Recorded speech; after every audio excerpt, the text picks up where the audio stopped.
ಮಾಡಿ ಈಗಾಗಲೇ 10,000 ಮಂದಿನ ಬೇರೆ ಬೇರೆ ಕಡೆ ಕಳಿಸುವಂಥ ಪ್ರಯತ್ನವನ್ನು ನಮ್ಮ ಶಿಕ್ಷಣ ಇಲಾಖೆ ಮಾಡ್ತಾ ಇದ್ದಂತೆ. ಆಮೇಲೆ 1ರಿಂದ 11 ವಿದ್ಯಾರ್ಥಿಗಳಿಗೆ ಒಬ್ಬ ಶಿಕ್ಷಕ ಎಂಬ PTR ಹಾಗೆ ಉಳಿಸಲಾಗಿದೆ. 1ರಿಂದ 11 ಮಂದಿ ಇದ್ರಪ್ಪ ಅಂದರೆ ಒಬ್ಬ ಶಿಕ್ಷಕ ಅನ್ನೋಂಗೇನೋ ಮಾಡಿದಾರಂತ.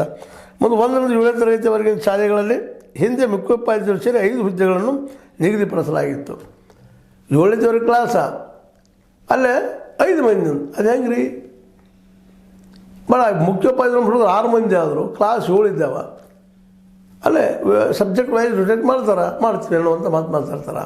ಆದರೆ ಇದನ್ನೇ ನಾವು ಬೇಡ ಅನ್ನುವಂಥದ್ದು. ಯಾಕಂತಂದ್ರೆ ಎಲ್ಲರಿಗೂ ಶಿಕ್ಷಣ ಬೇಕಾಗಿದೆ.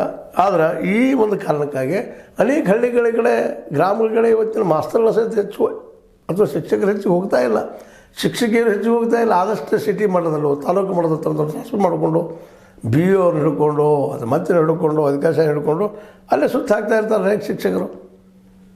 ಇನ್ನು ಅನಿವಾರ್ಯವಾಗಿ ಪಾಪ ಶಿಕ್ಷಕರು ಹೋಗ್ತಾ ಇರ್ತಾರೆ, ಇಲ್ಲಂತಲ್ಲ.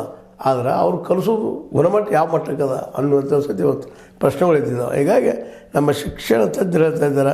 ಅದರಲ್ಲೂ ಮುಖ್ಯವಾಗಿ ನಿರಂಜನ ಆರಾಧ್ಯ VP ಅನ್ನುವಂಥವ್ರು ಶಿಕ್ಷಣ ತಜ್ಞರು ಇದೇನು ಮಾಡ್ತಾ ಇದ್ದಾರೆ, ಹೆಚ್ಚುವರಿ ಶಿಕ್ಷಕರನ್ನ ಎಲ್ಲೂ ಟ್ರಾನ್ಸ್ಫರ್ ಮಾಡುವಂಥ